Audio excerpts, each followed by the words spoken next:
sometimes with the kids, I think it's important to, introduce them to kind of some educational programming, and that's why we spend several hours a day sitting down in front of the TV and watching the Learning Channel. And if you're not familiar with the shows that are on TLC, it's great for kids, it encourages them to dream. You can grow up to be anything, like a Honey Boo Boo or a toddler in a tiara or a midget with a farm, or it's just endless. There's so many things you can be. There's one show on there called I Didn't Know I Was Pregnant. Just real confused about what's happening, just everyone, whoop, I sat on the toilet and then whoops. But the way, if you ever watch that show, the way they tell those stories makes you have so much compassion for these women that you're like, holy fuck, I think I don't know I'm pregnant right now. 0 symptoms, nailed it. Not taking a bath, that's for goddamn sure. Some babies come out, y'all. There's another show on there called Say Yes to the Dress, and it's just girls trying on wedding dresses. And they always ask, they're all I feel like they're all Southern belles too. They're all just sweet little white girls. It's they always ask the bride how they met their fiance, and they always give the same answer, how did I meet Mike? Well, I met Mike at a party through mutual friends, and when I met him, I just knew.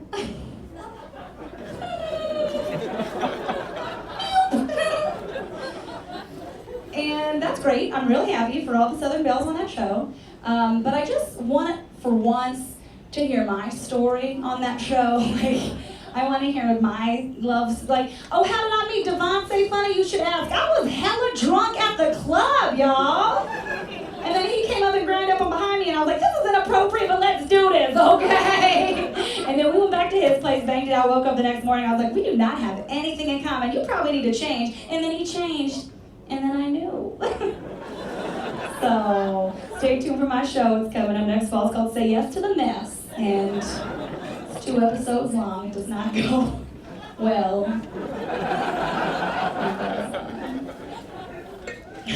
I recently went on vacation with my mom to North Carolina, which is where I grew up. And she had this moment. We went to the house where I was raised. And she had this moment where she's like, oh my God, you know what I just realized? I just realized that I was the same age that you are right now when I moved here with my husband and my 3 kids and my college degree and my job, and I just bought this house, all fully paid off, $77,000.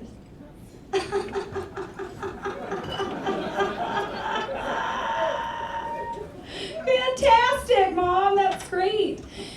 Oh man, hey, when you were my age, Mom, how many rappers had you fucked? Because one of us is winning that contest, huh? Tit for tat, it's all the same, right?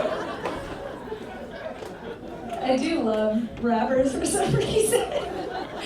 And I used to date quite a few, but I got exhausted. I was just so tired of the commute to their parents' basements in Aurora that I just moved on to poets. Slam poets. Oh man, I feel like it's an intimate kind of mood. Clap your hands if you're a couple up in this bitch right now. Have your hands up now, we're That's a lot.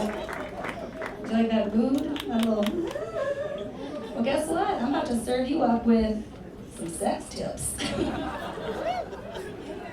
Because, Cosmo, they've got all these, 50 ways to please your man. None of these things that you're about to hear are going to be published in Cosmo, okay? But trust me, they work. Ladies, you know what guys love? When you grow out your fingernails really long, okay? And then you reach around, underneath, and then you just scrape their butthole. Scrape that. They love it. It's so cute. You know what guys also love is when you take rubber bands and you wrap them around their balls and you just clack them together. Or like a Newton's cradle, like one of these. They think it's so sexy.